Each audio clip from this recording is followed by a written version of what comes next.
Welcome to the Touch MBA Admissions Podcast, where we discuss all things related to MBA admissions and how to get into your number one school. If you want to know more about this program, check out our website at touchmba.com.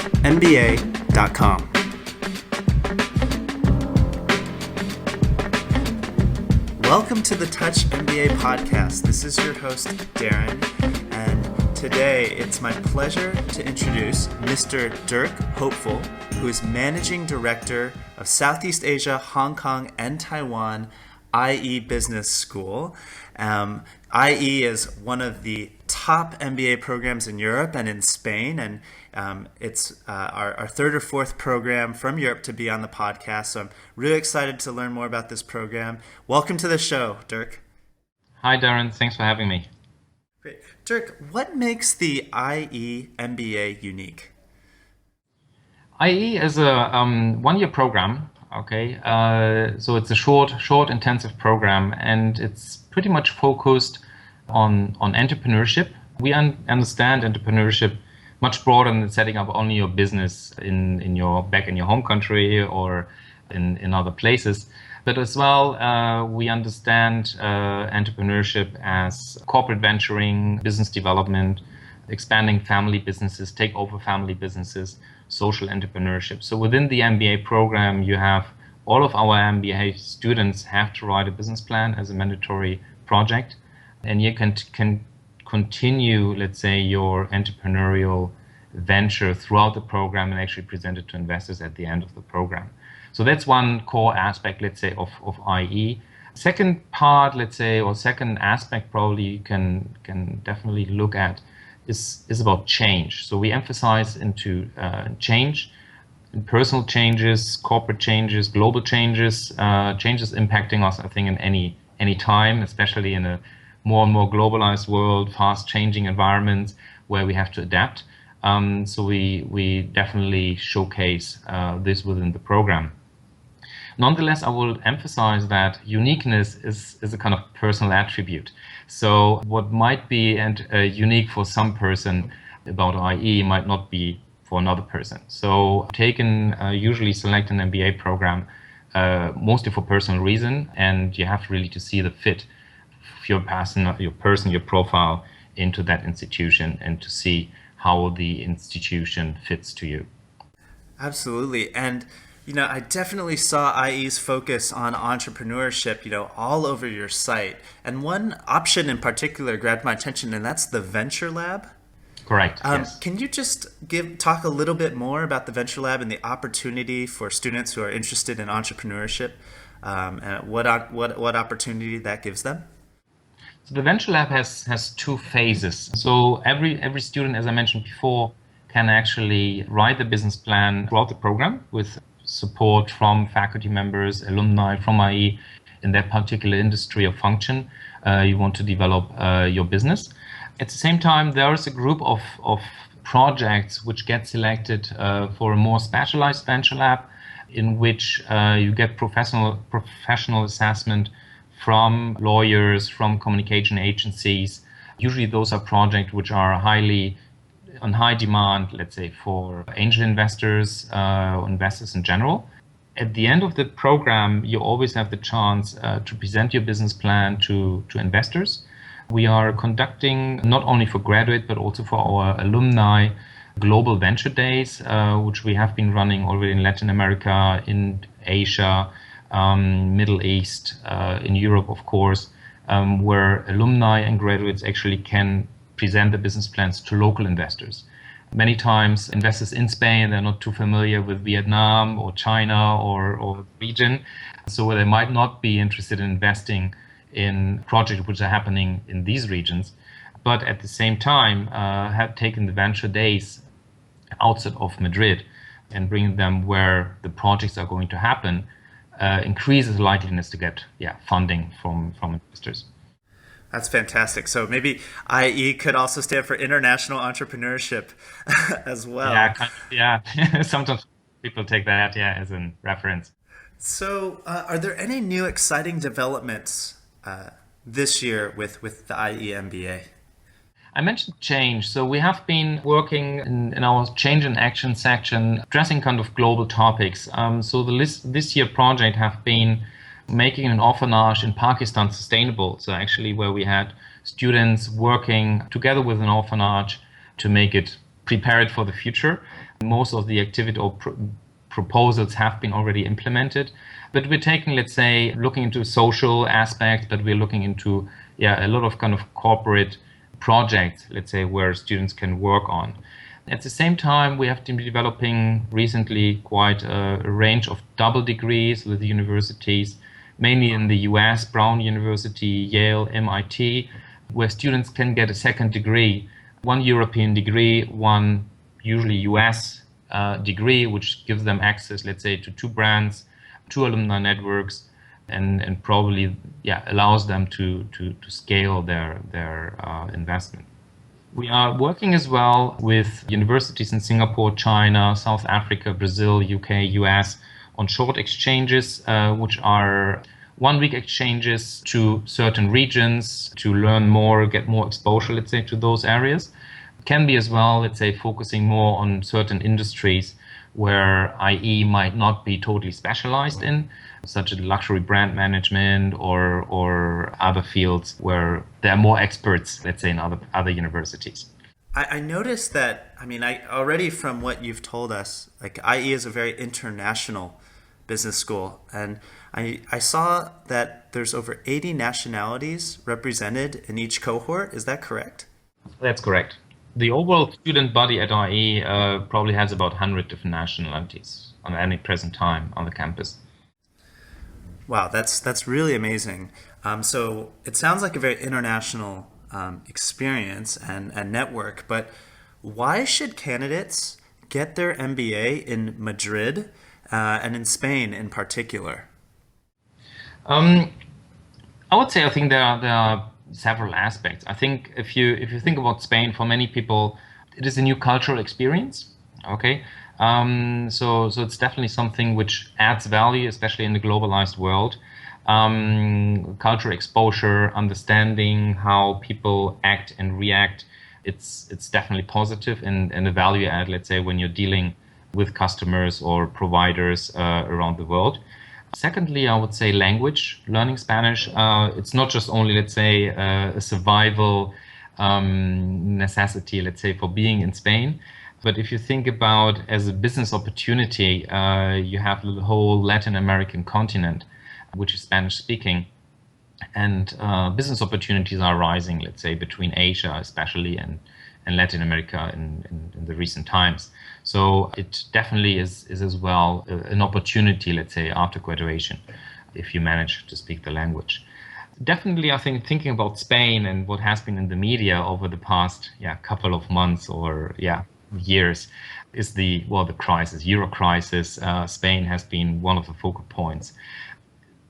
I think everybody can learn if you're in a crisis. It's easy to learn if everything is growing, everything is nice. You'd add on, we grow 10%, we grow 15%. We might have some challenges to find right talent, but you still grow, okay?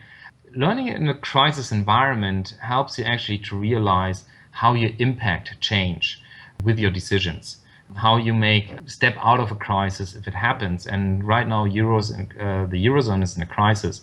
But there have been many crises across the world. There have been the Asian financial crisis, there have been SARS, there have been a lot of things happening as well in Asia. It's a good preparation, let's say, for times who might not be so good, let's say, for certain countries or certain regions. So I think it's definitely in a certain exposure to things which might not have direct impact, let's say, on your country's economy, but at the same time, it's probably preparing yourself for the future and learn about crisis management and understand how to get out of it. Yeah, and I definitely would love to talk more about careers of IE MBA grads a little later in the program, so I hope we can get to that. But if we can now shift our focus to admissions, this is always the big concern with MBA applicants, especially applying to a top-ranked school like IE.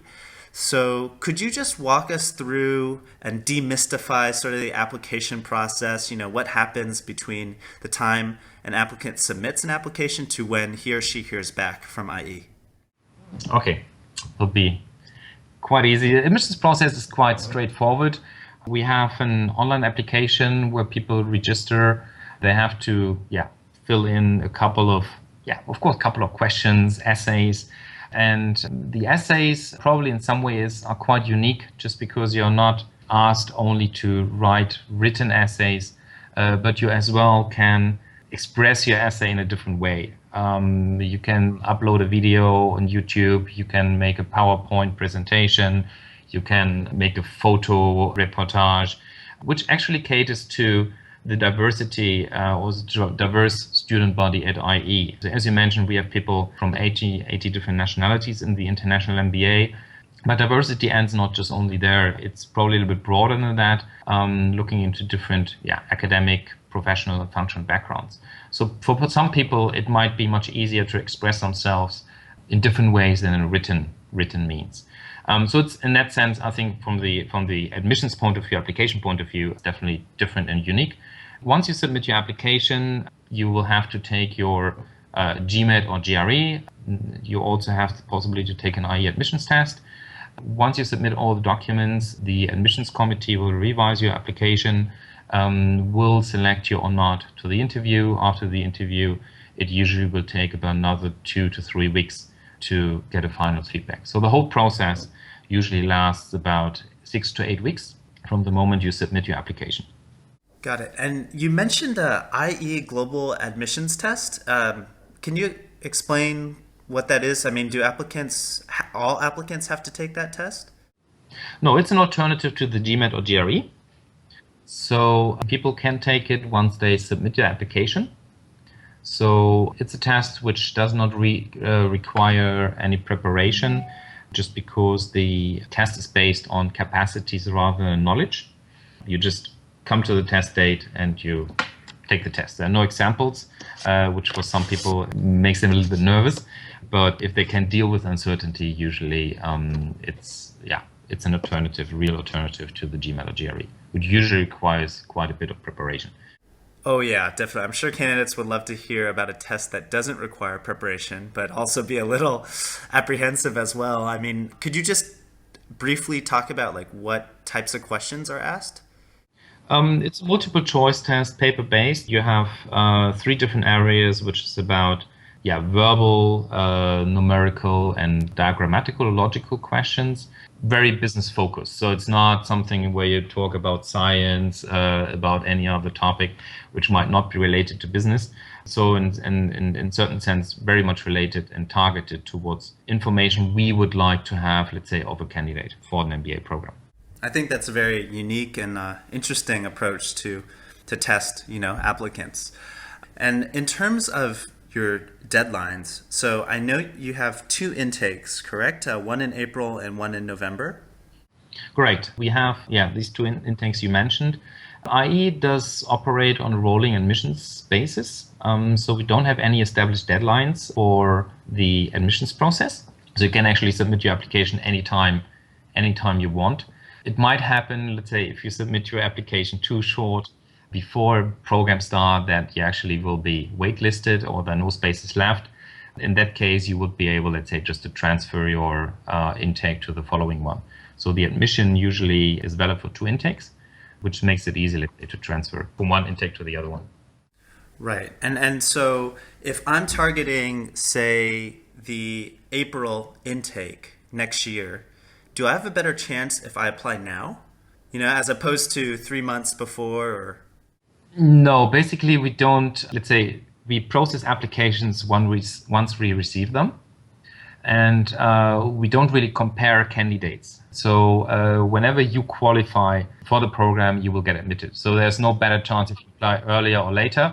We might have more applicants admitted than actually slots in the program. This happens. But usually, let's say, the admissions criteria do not vary across the year. So they are at the same high standard, and it doesn't really matter if you apply shortly before or long in advance. Of course, there are considerations, we will talk about it later, in terms of financial aid, in terms of moving to a different country, getting settled, etc. So it's not really recommendable to apply very short term for a program, just because it might happen that you will struggle probably when you arrive. So usually we suggest people to apply about 9 to 12 months prior to the program start to be in a comfortable environment. Got it. And I know that IE requires a bachelor's degree, a minimum of 3 years of professional experience. But could you elaborate a little bit more on the qualities that IE Business School is really looking for in MBA candidates? As you mentioned, candidates aren't often compared to each other. So what are those key things you're looking for? As I mentioned before, IE has a very diverse student body. So we're not really looking into any particular profile in terms of academic, professional backgrounds. So within the process, we're actually looking into what the candidate, out of his experiences, can contribute to the class discussion. So there, of course, let's say we look into the content of your work, of your experiences, but at the same time at your personal skills level. So if you're able, let's say, to express your ideas, if you're able to work in teams, in very multicultural teams, if you're open-minded, if you're creative, if you have the ability to lead a team and to stand out of the crowd. Definitely sounds like you're looking for entrepreneurial qualities as well from your applicants. There are, let's say, they don't have to set up, let's say, their business in order to enter IE. Right. But probably the qualities I mentioned, you will find them in many entrepreneurs, yes. In terms of your GMAT, what's your average GMAT score? Average GMAT score is 680. And do you have a minimum score? No, we don't have a minimum score. Tentatively, it should be above 600. But we take usually a quite holistic approach to our applications. So in that sense, if you have a lower score than the average, you might or will need to have, let's say, other parts of your application stand out more than others.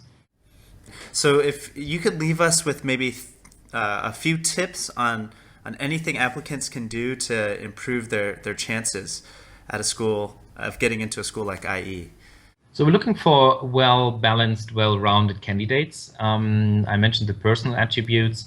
We're also looking into extracurricular activities and definitely take a holistic approach of the applicants. So they might be doing not too well in the academics, but they have been outstanding in the professional development, or they might have been doing a quite regular work performance, but they have been, let's say, participants of the Olympic teams for the past 4 to 8 years, which happened to me in one case, where actually he had a kind of very outstanding academics, but the professional development was very limited. So we interviewed him because he had a very good test scores, and he actually mentioned anything about his sports activities in the application. And we interviewed him, and he mentioned in a kind of side sentence where he actually said, I'm doing quite a lot of sports. And then I was, let's say, investigating a little bit more, and then turned out that he was participating for the national Spanish team in the Olympic Games for the past 8 years. And asking him why he didn't mention it, he said, it's not business, so it's not relevant. So we always insist that candidates should put everything they are especially proud of, or the especially achievements they have done, into the application. It's the admissions committee to decide how they value it. But put everything which is relevant to you personally into the application. It shouldn't be probably not any kind of awards from the high school, a little bit far back, but at university level or in the professional environment, if you receive any awards or any kind of special mentions, definitely put it into your application. Or even if you've spent 8 years doing something, maybe you're not an Olympic athlete, but you've spent 8 years of your life devoted to a cause or some hobby. I mean, I'm sure you guys would love to hear that. Yeah, whatever. So I think, everything would say always, let's say, leave it to the admissions committee to value about it, if it's relevant for us or not. But don't discriminate yourself before we actually look at your application. Great advice. And so if we could talk about financing the IE MBA, Your tuition is around 59,000 euros, which comes out to about 78,000 US dollars, at least right now. So, in terms of scholarships, can you let us know what percentage of your class gets scholarships and what are your average scholarship amounts? About 40% of our financial aid applicants get some sort of financial support. The average support is about 25 to 30%. I'll give you an idea. IE has no full scholarships, so people who might look into a full funding, we always recommend to look into government scholarships, international foundations, corporate CSR projects who might provide scholarship programs, etc. We have a very efficient financial aid team who supports candidates, let's say, in all the financial planning, and they are very knowledgeable about those schemes. But at the end, it's a responsibility, let's say, from the student to secure their financial planning. What international statistics say is that there are 50% probably of the available scholarship money internationally available are only taken up. So it means that sometimes students are, I won't say lazy, but probably not doing a good research to actually get a better funding, which could be available for them. And does IE actually give out student loans? Yes, we have two student loan programs for international students. So which are loan programs with two local Spanish banks, where we don't require cosigner, which is usually attractive, let's say, to students who might not be able to secure scholarship or the scholarship amount they actually were aiming at. So it's a good option, let's say, for students to looking into that. Yeah, I think that's a fantastic option. I think that's because in most MBA programs, international students cannot get bank loans from the foreign country they're studying in. So that could be a real opportunity for those of you listening. In terms of improving their chances for winning a scholarship, would you recommend anything? Like, is it applying early? I mean, not just finding, of course, different scholarships, but would you have any other tips? No, basically, let's say our scholarships are awarded on an ongoing basis. So there are no particular deadlines. We're looking into merit as well as financial needs. So we try to balance this out. Probably there's limited things, let's say, where you can improve your chances to get a scholarship.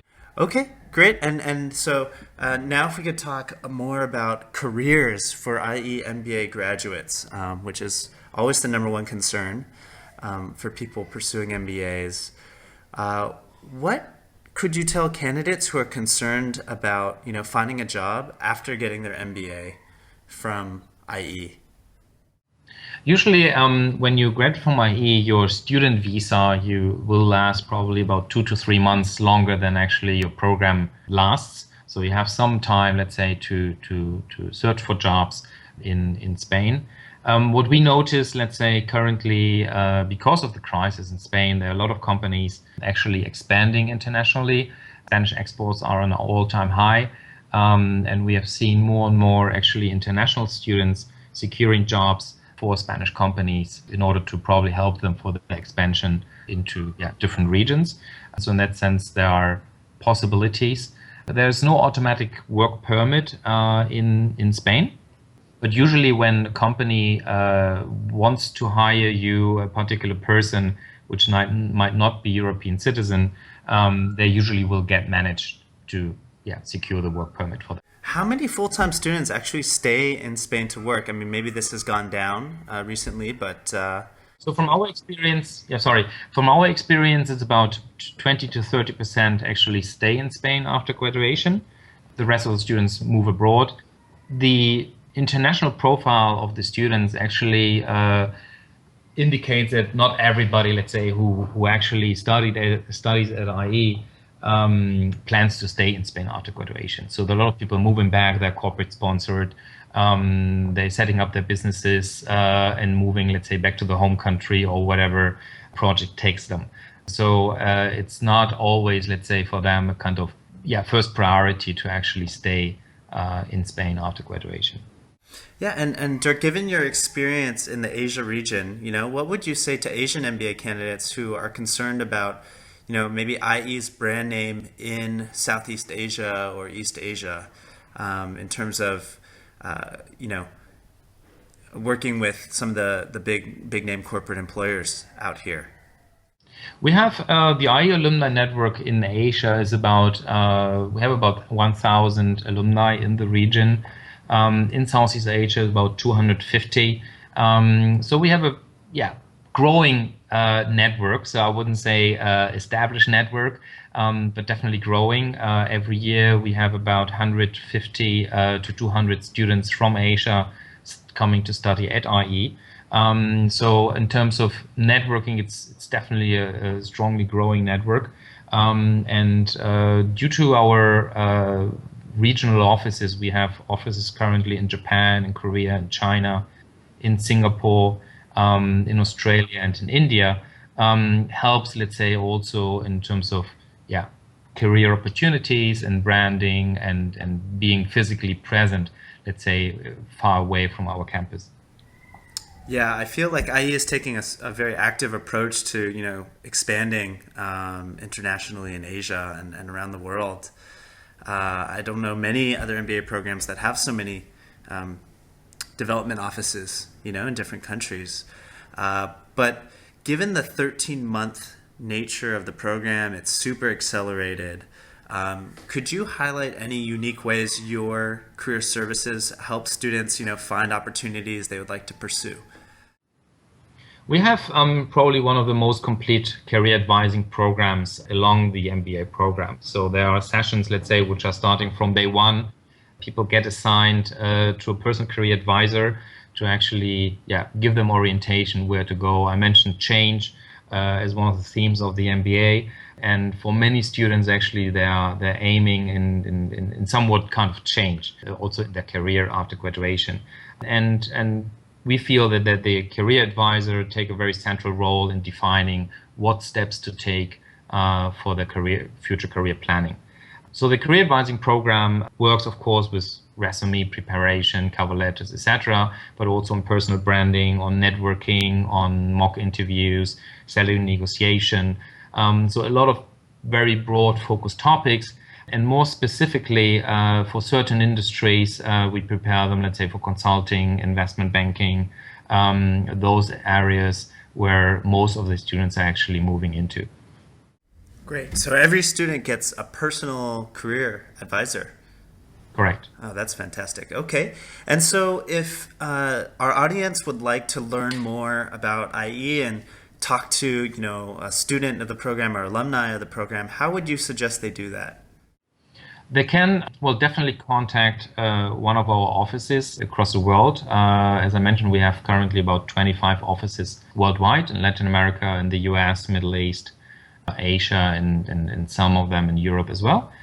Of course, then we are living in an era of Facebook, LinkedIn, social media, and probably if you in Facebook look for IE graduates, my experience is that people know a lot of people without us knowing that they are knowing so many people.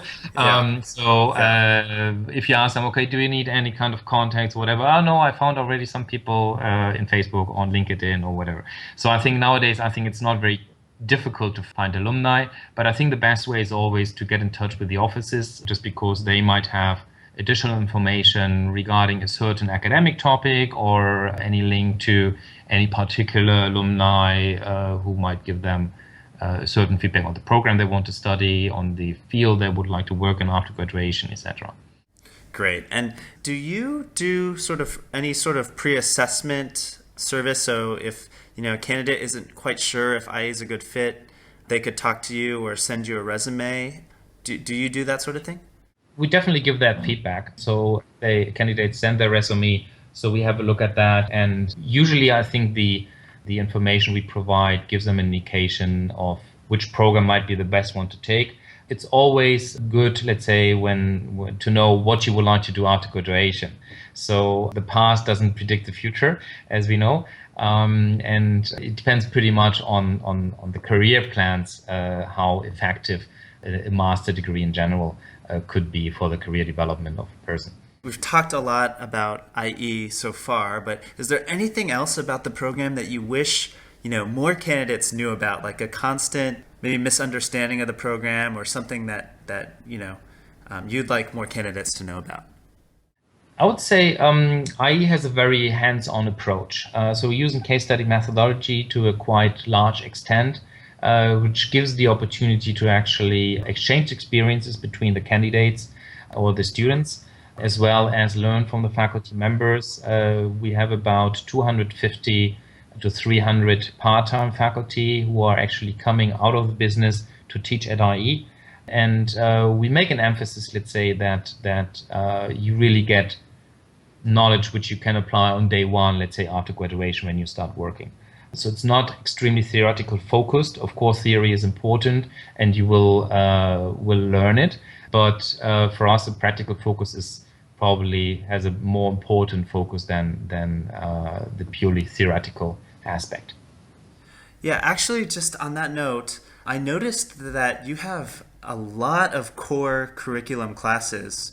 If I understood your website correctly, almost 20 core classes, and sometimes in each of your core periods, students are taking maybe 6 to 8 different courses? Correct, yes. How do they manage that course load? It's intense, okay, we don't deny that. A one-year program does not really differ in terms of academic content too much from a 2 years program. So you will have a quite intense workload, which prepares you very well, I think, for any kind of future challenge you might face in your company. Not all the assignments have the same length. So if you have 8 sessions or 8 different courses, doesn't mean that all the 8 courses have the same length. So some might be shorter than the other ones, but people manage. So it's hard, it's intense.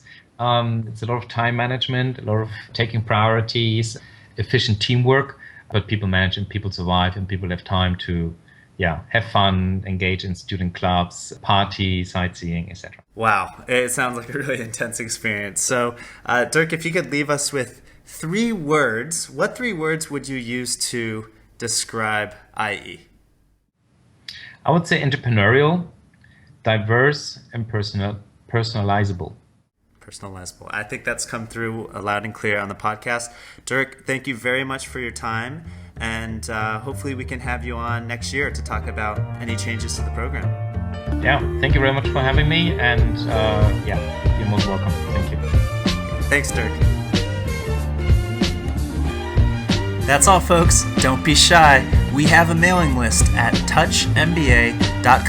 Sign up and we'll keep you posted with the best tips on how to find and get into the world's top MBA programs.